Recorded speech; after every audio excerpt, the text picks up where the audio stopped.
My name is Stu Card. And I'm Donald Card. We basically get paid to eat and drink all day.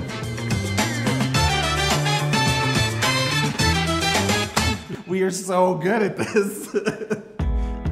I used to live and work in Charlotte. I worked for the news, so I traveled quite a bit.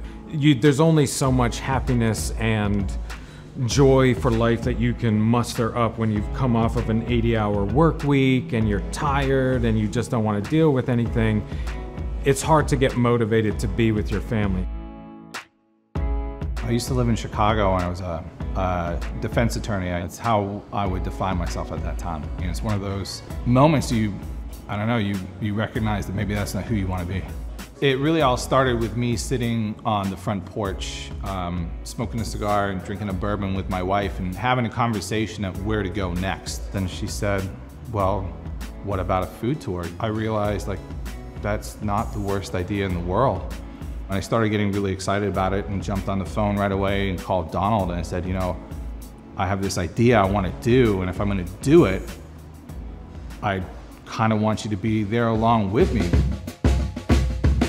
One of the first things we did is just post it up at a bar. Our idea was to sit at the bar, talk to that bartender, have him tell us where he would go to eat, go to that spot and sort of repeat that process over and over and over, get the insider's guide to what food was like in Savannah. We wanted to find a culinary identity of the city. We wanted to know, like, if there was a story that could be told just with food that would give you an idea of where that place is in the world, like what would it be? As we were sitting at that bar having our conversation with the bartender, a man walks in over my right shoulder and asks for a Jack Daniel's to go, and it was at that moment that we knew Savannah was going to be our place to do these food tours.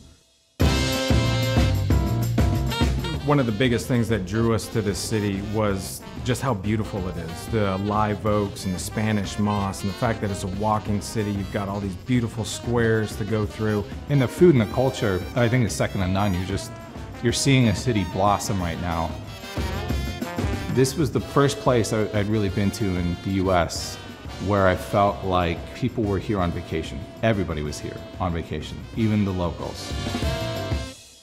Our wives joke around that it's like, what do you guys actually do for a living? A perfect day for us would probably be show up at the office early in the morning, maybe greet a couple of the guides as they come in to get their materials to head out for the tours, crank out a couple emails, maybe go get a bite to eat at a restaurant, come back, take a nap, and yeah, definitely the nap. Definitely the nap. What is it with Stu and shoes? I don't know where that started or when that started, but for some reason the office makes them opposed to shoes. I run hot, I'm a big guy, I sweat a lot, and I feel like that helped control the temperature. During a meeting, you'll be having a conversation and up come the feet on the table without shoes, and you'd immediately see people look down at your feet. You're like, oh yeah, I'm not wearing shoes, like it's not normal. So when guests show up to a food tour, there'll be a tasting that comes out. The tour guide will talk about the history of that dish. This is a breakfast, lunch, and dinner in the UK.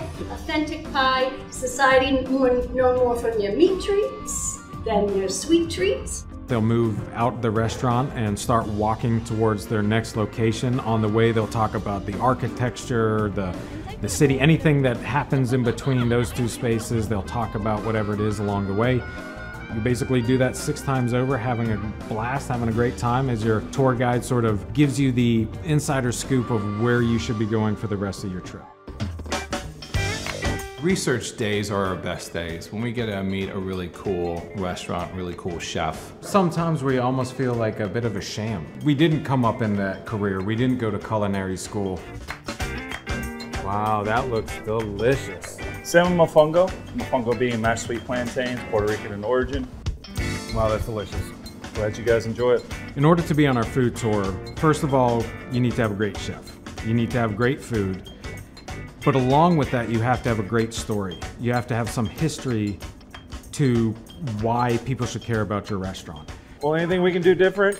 You are the genius and our inspiration. We just like to come and taste and enjoy what you got to offer. I mean, you couldn't go wrong with any one of these. I'm trying to grasp the fact that we were able to take it from where we were 7 years ago, scraping by to find guests to take our tour, to now having 15 guides and trying to manage the thing that this has become.